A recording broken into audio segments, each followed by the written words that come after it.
Hi everybody, welcome to my home. Come on in, sit down. We're gonna do what I love to do more than anything, is cook and tell a story.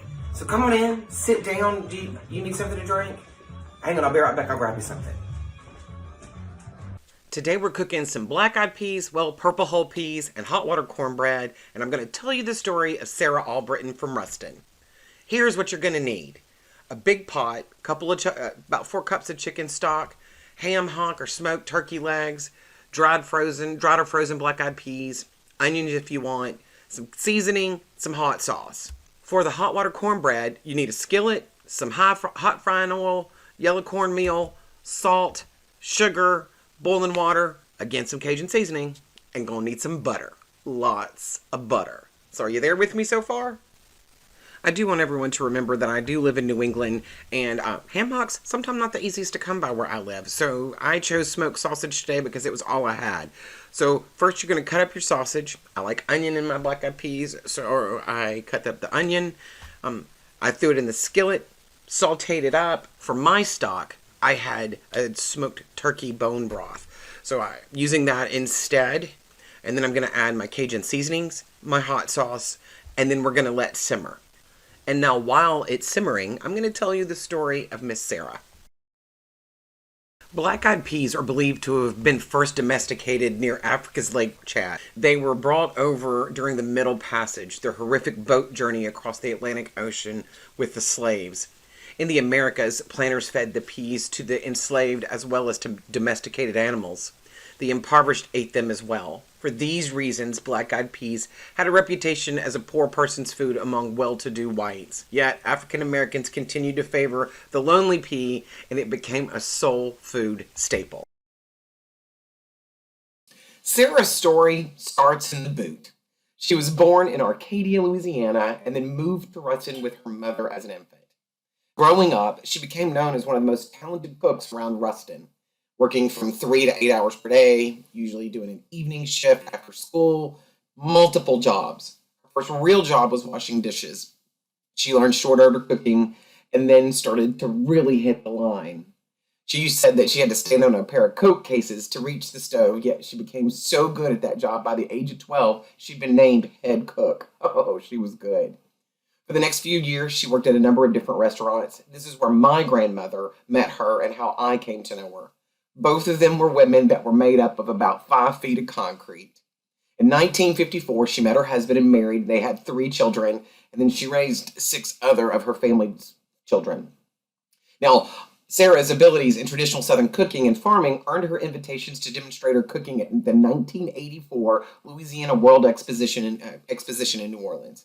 Then in 1985, she got to be a part of the Smithsonian Festival of American Folklife in D.C., and I think in 1998, I believe, she was a part of the National Black Arts Festival and the New Orleans Jazz and Heritage Festival. Sarah opened up Sarah's Kitchen. She received extensive publicity with feature articles in northern Louisiana papers, but also including urban newspapers such as the Atlanta Tribune and the New Orleans Times-Picayune, as well as many regional magazines and even Southern Living. She did television and film appearances. They range from local news to news and entertainment, to a documentary produced in France called Good Things of America. That's how good she was. That kind of popularity led her to be a selection in a 1993 Area Arts Council Celebrity Paint-Off fundraiser. It provided each of the celebrities 6 acrylic paints and a canvas to produce an artwork for auction. Crazy enough, this opened up a brand new chapter in Sarah's life. After the competition was over, Sarah asked if she could take home some of the art supplies she hadn't used and just kind of see if she could tinker around with them. That began a whole new world. Sarah started painting, and then she just never stopped. She actually retired from the restaurant business in 1999 for health reasons. She just never did put down that paintbrush. Susan Roach, a folklorist in Louisiana Tech University, probably says one of my favorite statements about Sarah. She was still painting and telling her stories as she grew older. She wrote folk stories and poetry too. She had a way with words just as she did with painting. She continues with, I remember being at an exhibit in New Orleans. She was showing her paintings, but also telling stories about them and her life as a child. She had the ladies in the audience in absolute tears.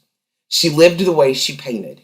She was a dynamic person, almost larger than life.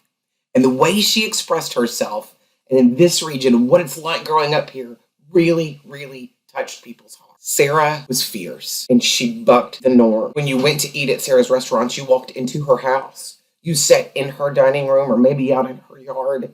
And then the picture that you're looking at right now, you'll notice that there was a mix of everyone. She made sure to know that everyone was accepted in her home. Amazing lady, and I'm honored to share her story today. Now, for your hot water cornbread, you are going to want to get 2 cups of cornmeal, 2 teaspoons of sugar, 1 teaspoon of salt, and then you're going to want about a cup to 1 and about 2/3 cups of boiling hot water. Pour it in. Then you're going to want to, stir it up. You want to get that cornmeal kind of a pasty meal. It kind of depends on the thickness of your hot water cornbread that you like. I like mine kind of a little on the light side. So once that's done, you're going to want to scoop it out. It's going to be hot. You're going to either form it into a patty or a long breadstick, and then stick it in some hot oil. Fry it for a couple minutes on each side till they're really good and cold and brown, and they come out looking like this. So I'm going to have this quick bite, all right? Hang on just 1 second, all right?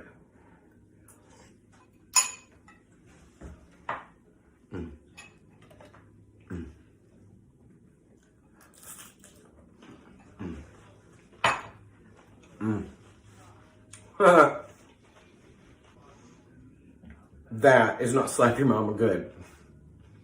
That's tie her down, beat the fool out of her good. Oh! Just a quick note, not all people will do this, but I'm gonna slap some mayonnaise in that and it's gonna get better. Have a great day. Go be great. We'll talk to you soon. Bye.